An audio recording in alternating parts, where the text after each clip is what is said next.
लेकिन रूह क्या चीज है? अल्लाह तबारक व तआला फरमाता है कुरान पाक में, महबूब आपसे ये रूह के बारे में पूछते हैं, ये क्या है? आप फरमा दें, रूह अल्लाह के हुक्म का नाम है। रूह अल्लाह का हुक्म है। तो रूह जिसके अंदर मौजूद है उसके सारी चीजें एक्टिव हैं, सब चीजें हरकत कर रही हैं। हत्ता कि आप सुनने की जो ताकत रखते हैं इसलिए कि रूह आपके जिस्म के अंदर है, और मैं बोल रहा हूं ये ताकत है इसलिए कि रूह अभी मौजूद है।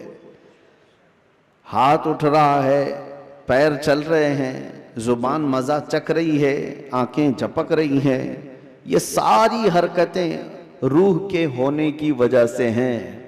रूह का ताल्लुक खत्म हो जाए तो जिस्म ये सारी हरकतें नहीं कर सकता। अब मैं आपको बता रहा हूं, थोड़ी सी चीजें आप तवज्जो ले लो। रूह जब हमारे जिस्म के अंदर है तो हम क्या क्या कर सकते हैं, और रूह निकल जाने के बाद क्या नहीं कर सकते, ये दिमाग में रखिए आप। एक मुर्दा ना हाथ उठा सकता है, ना पैर उठा सकता है, ना आंख खोल सकता है, ना जुबान से चख सकता है, कुछ नहीं कर सकता। लेकिन रूह होने के वक्त आप भी और हम भी क्या क्या कर सकते हैं? हम अपना हाथ भी उठा सकते हैं, पैर से जहां तक चाहे चल सकते हैं, बोल सकते हैं, सुन सकते हैं, देख सकते हैं, सब है। रूह होने के वक्त इतना सब जो कर सकते हैं, ये इतना ही नहीं, बल्कि मैं आपको बता देता हूं, उस रूह की अगर कोई तरबियत करता है तो ये रूह उसको इतनी ताकत अता करती, इतनी कि वो जो सामने हरकतें हो रही हैं हाथ पैर हिलाने की, ये बढ़ते बढ़ते बढ़ते इतनी हो जाती है कि इसके लिमिटेशन ही नहीं है। रूह उसको इतनी ताकत पहुंचाती है कि आज रूह मेरे अंदर है, मैं सामने की दीवार तक देख रहा हूं, और रूह ताकतवर हो जाए तो हो सकता है वो मशरिक में बैठकर मगरिब के हालात को देख रहा हो, वो शुमाल में बैठ करके जुनूब के हालात देख सकता है। रूह की ताकत जब बढ़ जाती है तो हो सकता है आज मेरा हाथ जितना लंबा है वहां तक की चीज छू सकता हूं, पकड़ सकता हूं, लेकिन रूह की ताकत जब बढ़ जाती है तो बैठे बैठे मदीने तैयबा से मुल्के शाम में भी किसी की मदद कर सकता है। अब मैं आता हूं उसी गुफ्तगू पर। तो फिर मेरे अजीजों, रूह की तरबियत के लिए क्या करना चाहिए? पूरे दुनिया भर के आप दूसरे मज़ाहिब में भी देखेंगे, रिलीजियंस, वो लोग भी तपस्या कर रहे हैं, आत्मा की शक्ति हासिल कर रहे हैं। अल्फाज अलग हैं, और वो पावर ऑफ सोल कहते हैं क्रिश्चियन लोग, हिंदू लोग आत्मा की शक्ति कहते हैं। उसके लिए वो दुनिया को तर्क कर रहे हैं, कुछ कलमात के जाप कर रहे हैं, किसी न किसी तरह से वो अपनी रूह को बढ़ाने की कोशिश कर रहे हैं। तो सब अदियान में ये कोई एक कॉन्सेप्ट पाया जाता है। मैं आपको बताता हूं, असली रूह की ताकत वो है, रूह ने अगर अपने रब को पहचान लिया तो ये सबसे बड़ी ताकतवर है। और रूह जिस वक्त अल्लाह रब्बुल इज्जत को, अपने खालिक को पहचान लेती है तो वो रब तबारक व ताला की कुर्ब पाने का जो उसका मकाम है वो विलायत का मकाम है, और वहीं से उसकी ताकत का इजाफा हो जाता है। हमें इस रूह की तरबियत कैसी करनी है, रूह की तरबियत कैसी हो? देखें, आपको एक सिंपल सी बात बता रहा हूं, जिस्म को सुबह नाश्ता ना करो, दोपहर का खाना ना खाओ, तो शाम तक आप हिलने लग जाएंगे। और अगर 3 वक्त का खाना छोड़ो तो कमजोरी जिस्म पर और चेहरे पर जाहिर होने लग जाएगी। क्यों? इसलिए कि जिस्म को भूख लगती है और हम खाना खाते हैं। इसी तरह रूह को भी भूख लगती है। रूह की ग़िज़ा अल्लाह का जिक्र है, जिक्रुल्लाह है, और जब बंदा अल्लाह का जिक्र करता है तो उसकी रूह तरोताजा होती है। और यहां तो बरसों से अल्लाह का जिक्र ही नहीं किया तो किसी की रूह बीमार इतनी हो चुकी है कि उसे कुछ नहीं पता, सिर्फ चलता फिरता एक लाशा है, चलता फिरता एक जिस्म है, रूह तो है मौजूद लेकिन बड़ी कमजोर और बड़ी गरीब। इस रूह को ताकतवर बनाओ अल्लाह के जिक्र से, जिक्रुल्लाह से। अब आपको मैं बताता हूं, जहां ये रूह सलामत होती है, इंसान का जिस्म मर भी जाए तो अल्लाह तबारक व तआला उसकी रूह को इसी तरह बाकी रखता है। रूह बाकी है, मरने के बाद भी इंसान के जिस्म को कब्र में रख दिए जाने के बाद भी रूह बाकी है, रूह बाकी है। और रूह जब तक ताकतवर है वो क्या से क्या कर सकती है। तसर्रुफ अल्लाह तबारक व तआला उसको अता किया है। मौत के बाद भी औलिया कामिलीन की जिंदगियां हम जो देखते हैं वो इसी बुनियाद पर है कि उन्होंने अपनी जिंदगियों में जिस्म से ज्यादा अपनी रूह का ख्याल किया। लोग अपनी बॉडी बनाने के लिए जो मेहनत करते हैं, कोई बात नहीं, कितने कितने घंटों लोग जिम करके अपनी जिस्म को मजबूत बनाना चाहते हैं। ये जिस्म सिर्फ दिखा सकते हैं सामने लोगों को, या किस लिए कि फिट रहने के लिए। कुछ लोग किसी को मुक्का मारने के लिए कर रहे हैं, लेकिन उसका 10% भी अगर रूह की तरबियत पर तवज्जो दी जाए तो मेरे अजीजों ताकत व कुव्वत का यह आलम होगा कि औलिया कामिलीन की सफ में अल्लाह तबारक व तआला आपको वो मकाम अता फरमाए। रूह की ताकत की तरफ तवज्जो। आज पूरी दुनिया इससे दूर भागी हुई है, सारी चीजें हमारी रूहानियत निकल गई। हम मेटल पर मेहनत कर रहे हैं, हम जिस्मों पर मेहनत कर रहे हैं, हम कपड़ों पर, अपने जाहिर पर मेहनत कर रहे हैं। रूह के लिए जो औलिया कामिलीन के यहाँ तरबियत होती थी वो खाल खाल नजर आ रहे हैं। पहले खानकाहों में, जानते हैं आप, माररा मुतहरा हिंदुस्तान की बहुत बड़ी खानका है जहां से आला हजरत भी बैत हुए थे। इमाम अहले सुन्नत मुजद्दिद दीन व मिल्लत जहां से बैत हुए, वो खानका सादात की, आले रसूल वहां पर हैं। हजरत शाह हमजा आइनी रदी अल्लाह तआला ने बड़े पाए के बुजुर्ग हैं, उनके पास लोग आते थे तरबियत हासिल करने के लिए, अपने जिंदगियों को संवारने के लिए, यही रूह की तरबियत के लिए। तो उनको क्या क्या कराया जाता था पता है? सबसे पहली चीज उनकी तरबियत ये होती थी कि जो चीज तुम्हारी जिंदगी में हावी होने की कोशिश कर रही है उससे अपने आप को छुटकारा दिलाना। जो तुम्हारे ऊपर हावी हो रही है, चाहे वो नींद हो या भूख हो या किसी चीज की चाहत हो, अगर हावी हो रही है, गालिब हो रही है, तो उससे नजात हासिल कर लो, तब तुम्हारी रूह पावरफुल होगी। वरना तुम गुलाम बन करके रहोगे, अपनी ख्वाहिशों के गुलाम बन करके रहोगे। अभी मन किया बिरयानी खाने का, भाग कर चले गए, तुम ख्वाहिश के गुलाम हो, तुम जाहिरी चीजों के गुलाम हो। नींद तुम्हें गुलाम बनाकर रखी है, जब वो आई तो तुम तो लंबे हो गए। तुम्हारा कंट्रोल नींद पर नहीं, तुम्हारा कंट्रोल भूख पर नहीं, बल्कि वो चीजें तुम पर कंट्रोल रखी हुई हैं। तो समझ लो कि तुम कमजोर आदमी हो, तुम कमजोर हो, तुम्हारी रूह वो ताकत नहीं रखती, तुम मजबूर हो। औलिया कामिलीन को इसके बरअक्स तरबियत दी जाती थी। भूख पर कंट्रोल, ख्वाहिशात नफसानिया पर कंट्रोल और नींद पर कंट्रोल। हत्ता कि मैं आपको बताऊं, हजरत शाह मीना रहमतुल्लाह तआला अलैह लखनऊ के बहुत बड़े बुजुर्ग हैं। वो जब रात को इबादत के लिए खड़े होते, इंसानी फितरत का तकाजा है कि नींद तो आती है, लेकिन वो ये चाहते थे कि नींद इंसान की जरूरत है, उसको भी मैं अपने ऊपर गालिब होने नहीं दूंगा। मैं जब चाहूं सो जाऊं, लेकिन नींद जब चाहे तब मुझे ना सुलाए। नींद मेरी हाकिम नहीं, मैं उस पर हाकिम हूं। आपने क्या किया जानते हैं? रात को इबादत के लिए रोजाना खड़े हो जाते थे। एक दिन ऐसा हुआ कि झपकी आ गई और गिर गए। इसका इनको इतना अफसोस हुआ कि इबादत में नींद ने मुझे अपना गुलाम बना दिया। अल्लाह रब्बुल इज्जत की इबादत से मुझे नींद ने धोखा ऐसा दे दिया कि मैं गिर गया, उसका गुलाम हो गया। उसके बाद से रात को जब खड़े होते थे तो नमक में सलाई डालकर अपनी आंखों पे सुरमा लगाते थे। नमक का सुरमा लगाते। आम सी बात नहीं, सुनने में आपको आसान लग रहा हो। नमक के 2 तिनके भी अगर आंख में चले जाएं तो क्या हालत करते हैं। लेकिन हजरत शाह मीना फरमाते हैं कि नमक को पूरी तौर पर आंखों पे लगाते तो उनकी आंखों से खून जारी हो जाता था। लोग कहते भी थे कि आंखें सुर्ख होकर खून बहती थी, बहाती थी। आपसे कहा जाता कि आप इस तरह से आंखों को सख्ती कर रहे हैं, आप कहते इन आंखों की वही सजा है जो मुझे मेरे रब से दूर कर रही हो। नींद का गलबा मुझे ला करके अपना गुलाम बनाती हूँ। ख्वाहिशात के लिए भी उन्होंने ऐसा ही किया है। अपने ख्वाहिशात पर कंट्रोल जब तक आदमी नहीं करता, उसकी रूह ताकतवर नहीं है, उसकी रूह कोई ताकत नहीं रखती, वो कमजोर आदमी है।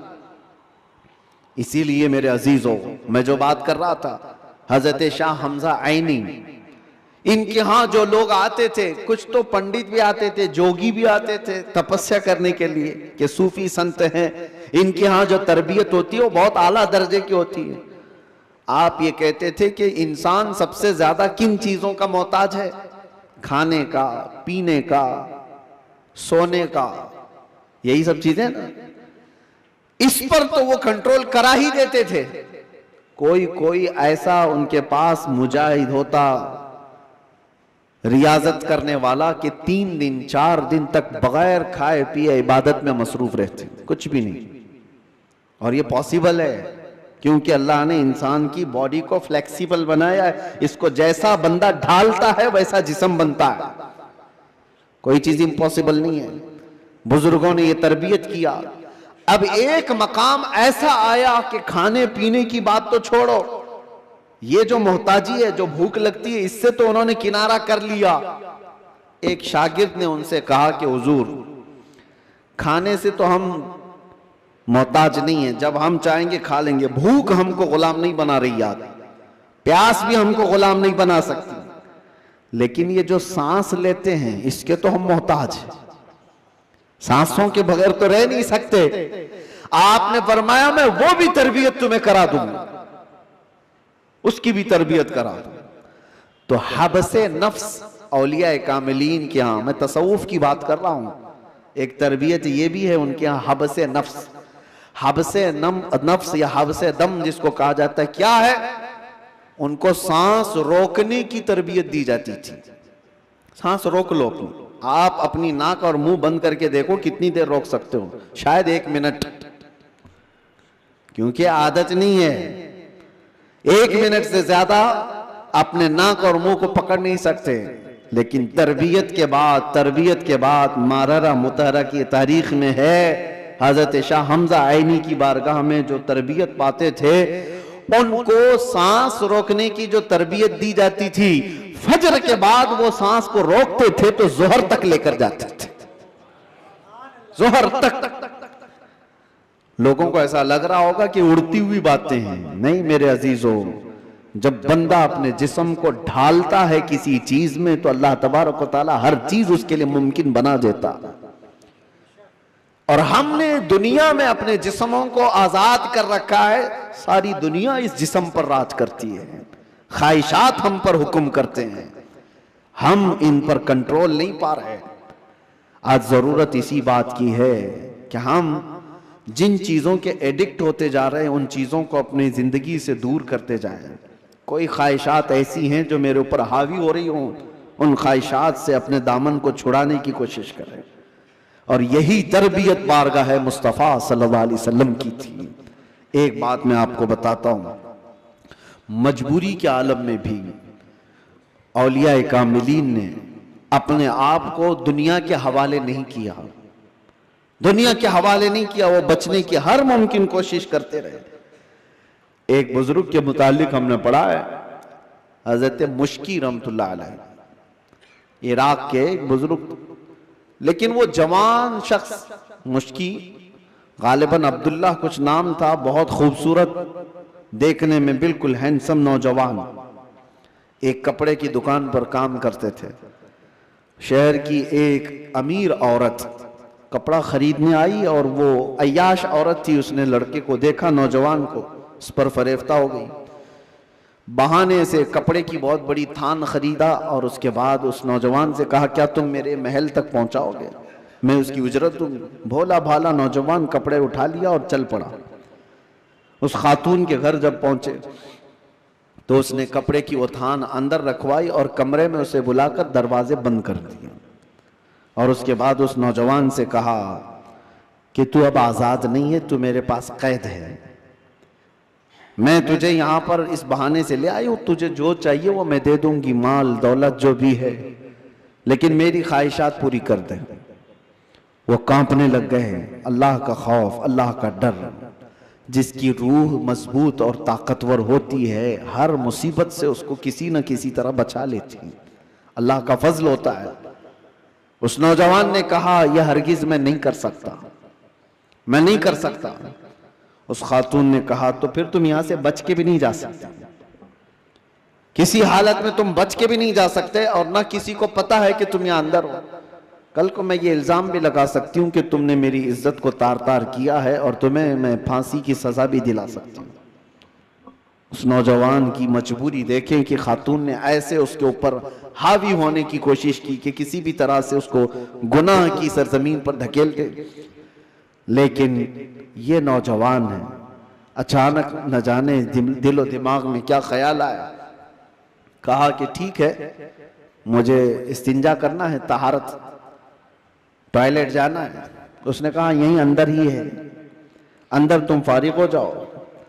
तो वो तहारत खाने में गया। नौजवान कुछ नहीं देखा, वहां की गलाजत उठा करके अपने चेहरे पर, अपने जिस्म पर सब लगा लिया, और बाहर आया उस खातून के पास। उस औरत ने देखा कि बदबू और ये गलाजत ये जिस्म पर, वो चीख मारकर दरवाजे खोलती है कि कोई पागल आया, इसको घर से निकालो, जल्दी यहां से निकालो इसको। तो सारे लोगों ने पकड़ करके इनको निकाल दिया। एक पागल नौजवान घर के अंदर कैसे घुस आया। इनको इसकी नहीं पड़ी थी कि मुझे लोग पागल कहें, लोग मेरी बदबू को देखें, लोग मुझे गलाजत मला हुआ शख्स कहें, कुछ फिक्र नहीं थी।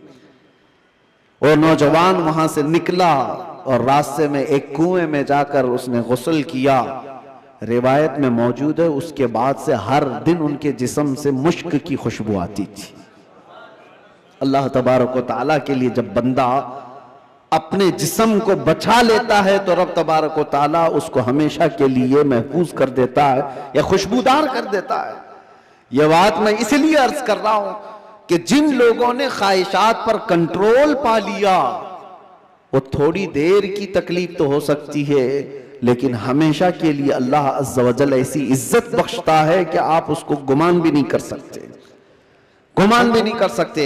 आज हमारे रूहों की तरबियत की जरूरत है। जिस्म से ज्यादा रूह की तरबियत करो, और जिसकी रूह गलीज हो गई है, उस रूह का लोगों के दरमियान रहना एक मुर्दे की तरह है, मुर्दे की तरह है। इसीलिए मैंने देखा है, तारीख में आपको पता है, हजरत साबिर कलियरी रहमतुल्लाह ताला अलैह के मुतालिक आपने सुना होगा कि आपसे आपके मुरीद ने पूछा था कि फना और बका क्या चीज है, तो आपने फरमाया था कि मैं तुमको बाद में बताऊंगा। फना और बका, फना का मतलब खत्म हो गया, बका का मतलब बाकी रहने वाला। तो आपका इंतकाल हुआ, आपका गुस्ल कफन सब करके जनाजे के लिए रखा गया, तो कौन आगे बढ़े नमाज पढ़ाने के लिए। सफ़ें लगी हुई थी, हजारों की तादाद में लोग मौजूद थे। एक घोड़सवार आए, चेहरे पर कपड़ा पड़ा था, सीधे वो इमामत के आगे बढ़ गए, नमाज पढ़ा लिया। सारे लोग उनके पीछे नमाज भी पढ़ ली, किसी ने पूछा नहीं। और वो आए हुए बुजुर्ग नमाज जनाजा पढ़ाकर निकल रहे थे, तो उनके वो मुरीद खास जो साबिर कलेरी के थे, उन्होंने उनको पकड़ा और पूछा, आप कौन है? हमारे पीरो मुर्शिद की नमाज जनाजा पढ़ाने वाले आप कौन है? अचानक आए और पढ़ाकर जा रहे हैं। कपड़ा उन्होंने चेहरे से हटाया तो वो साबिर कलियरी ही थे, साबिर अलाउद्दीन कलियरी। हो सकता है आज के मॉडर्न जमाने में लोग इसको कहानी से ताबीर दें। आपने फरमाया, तुमने मुझसे सवाल किया था ना फना और बका क्या चीज है, वो जनाजे में जो है वो फना है, और ये तेरे सामने है ये बका।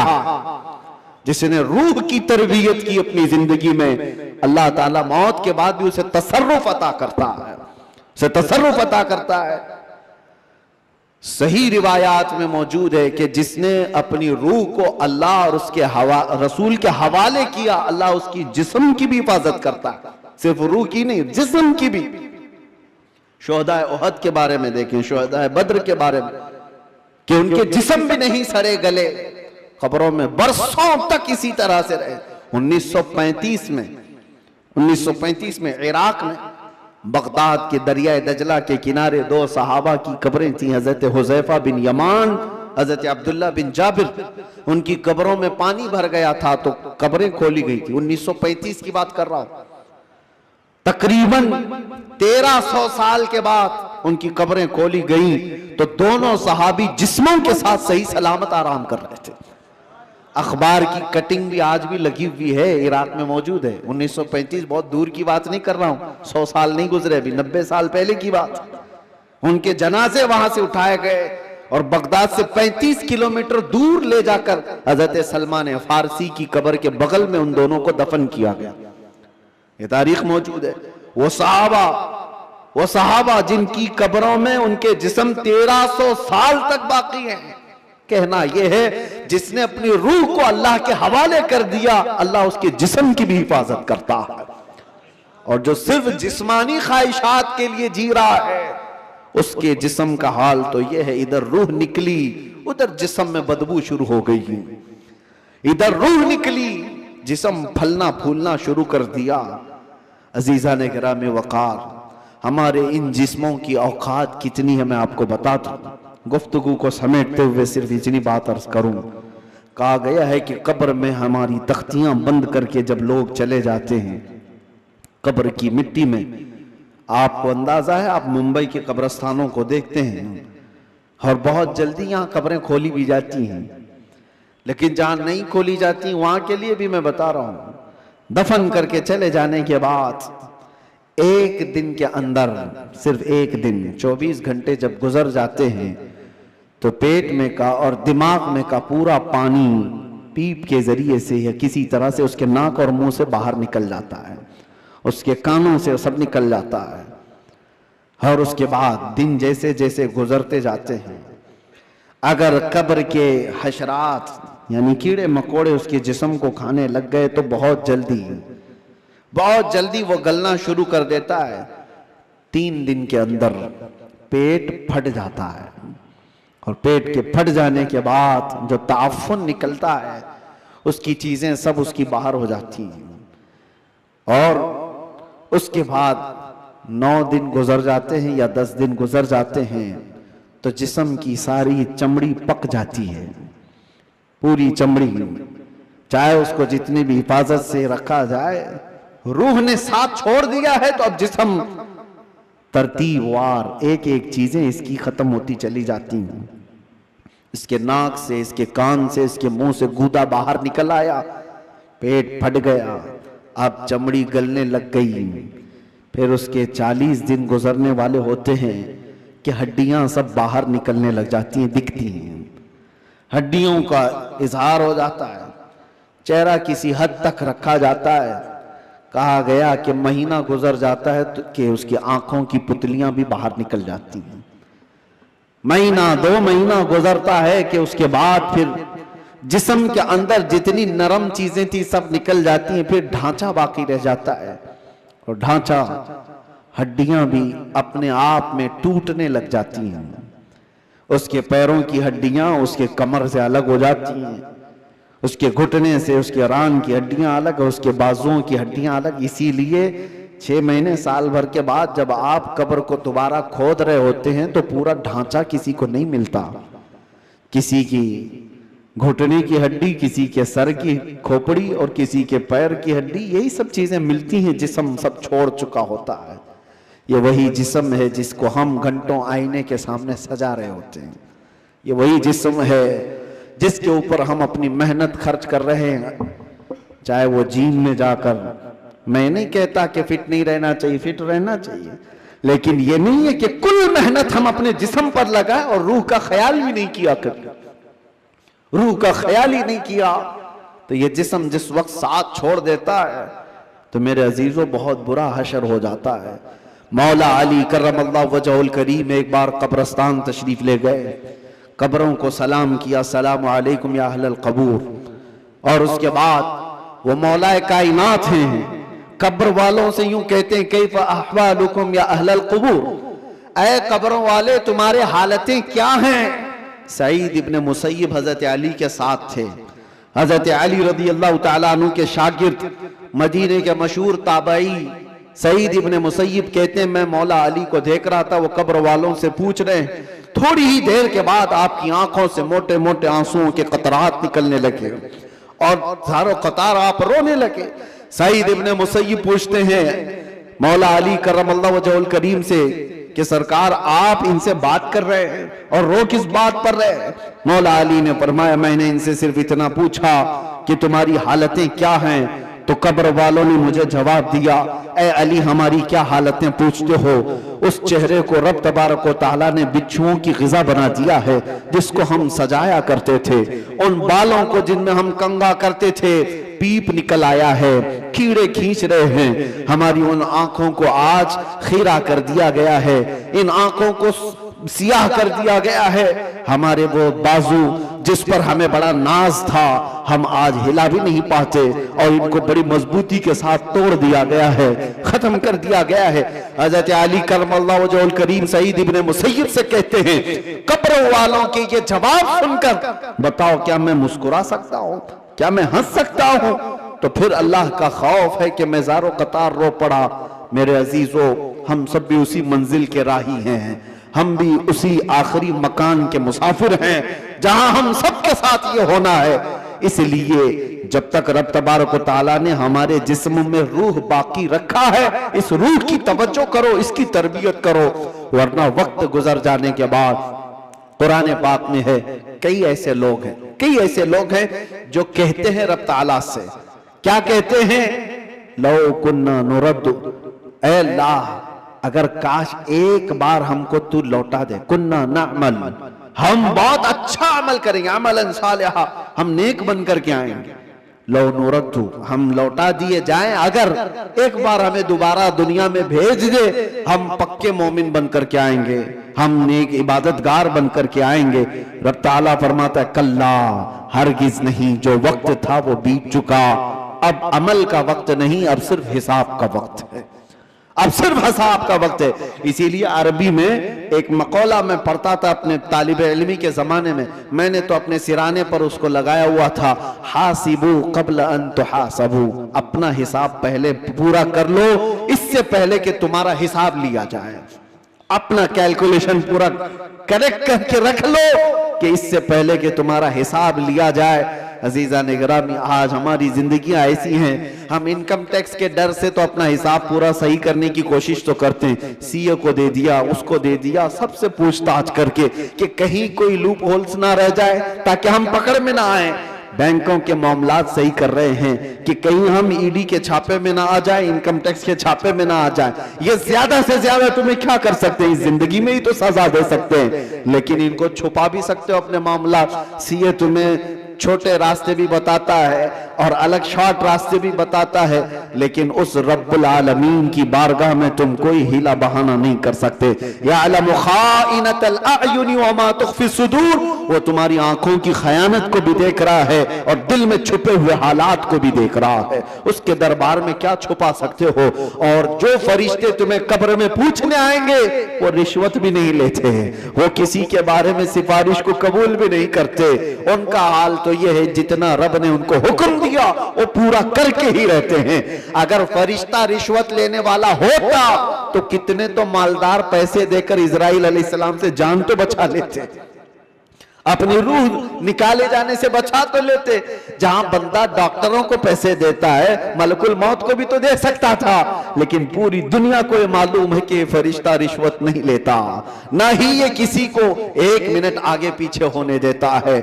जब ये सारे मामला तय हैं और सबको मालूम है, तो आओ मेरे अजीजों उस बारगाह मुस्तफ़ा सल्लल्लाहु अलैहि वसल्लम में, जहां मेरे आका सल्लल्लाहु ताला अलैहि वसल्लम ने इंसानों की तरबियत फरमाई, उनकी रूह की तरबियत फरमाई।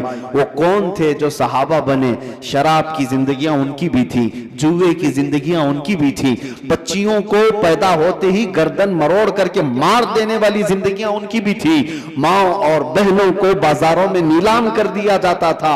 अरब की ये जिंदगी थी। लेकिन एक अरब ने आदमी का बोलबाला कर दिया, खाक के जर्रों को हमदोशे सुरैया कर दिया। खुद न थे जो राह पर औरों के हादी बन गए, क्या नजर थी जिसने मुर्दों को मसीहा कर दिया। मेरे आका सल्लल्लाहु तआला अलैहि वसल्लम ने फिर उनको किस मकाम पर पहुंचाया। ये वो अरब के बद्दू लोग थे जिनको दुनिया वहशी कहती थी, मगर मेरे मुस्तफा सल्लल्लाहु अलैहि वसल्लम की तरबियत में आए तो फिर मकाम ये बना असहाबी कन्नजूम। खुद मेरे आका ने फरमाया मेरे सहाबा सितारों की मानिंद है, जिसकी भी पैरवी करोगे हिदायत पा जाओगे। उनको बुलंद मकाम हुआ था किया कि चांद भी उनको देखे तो रश्क करे। वो मकाम मेरे आका की उस जलोत खाने में, उस खलवत कदे में हुआ है।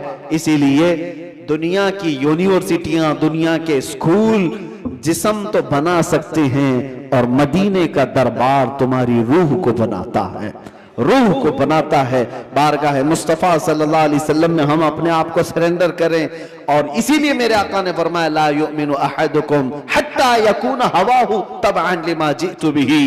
उस वक्त तक तुम में से कोई भी मोमिन नहीं हो सकता जब तक अपनी ख्वाहिशात को मेरी मर्जी के मुताबिक ना बनाते।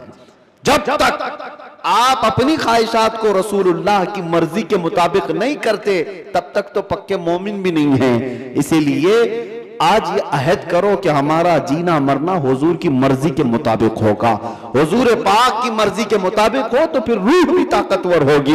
इसीलिए मेरे मुर्शिद ने कहा जिंदगी ये नहीं किसी की किसी के लिए, जिंदगी है नबी की नबी के लिए। अरे ना समझ मरते हैं जिंदगी के लिए, जीना मरना है सब कुछ नबी के लिए। या रसूल अल्लाह दहन में जुबान तुम्हारे लिए, बदन में है जान तुम्हारे लिए। हम आए यहाँ तुम्हारे लिए और उठे भी वहां तुम्हारे लिए। जब बंदे का ये अकीदा बन जाए तो फिर देखो उसकी जिंदगी में इनकलाब कैसे आता है।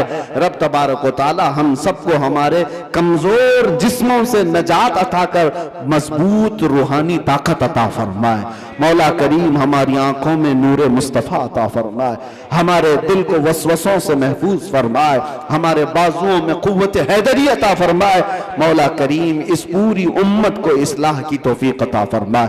रब्बल आलमीन हमारे दरमियान सलाहुद्दीन पैदा फरमा, हमारे दरमियान खालिद इब्ने वलीद के नक्शे कदम पर चलने वाला जवान अता फरमा, सहाबा का सच्चा शहदाई अता फरमा, गौस व ख्वाजा का गुलाम हमारे खानदानों में अता फरमा।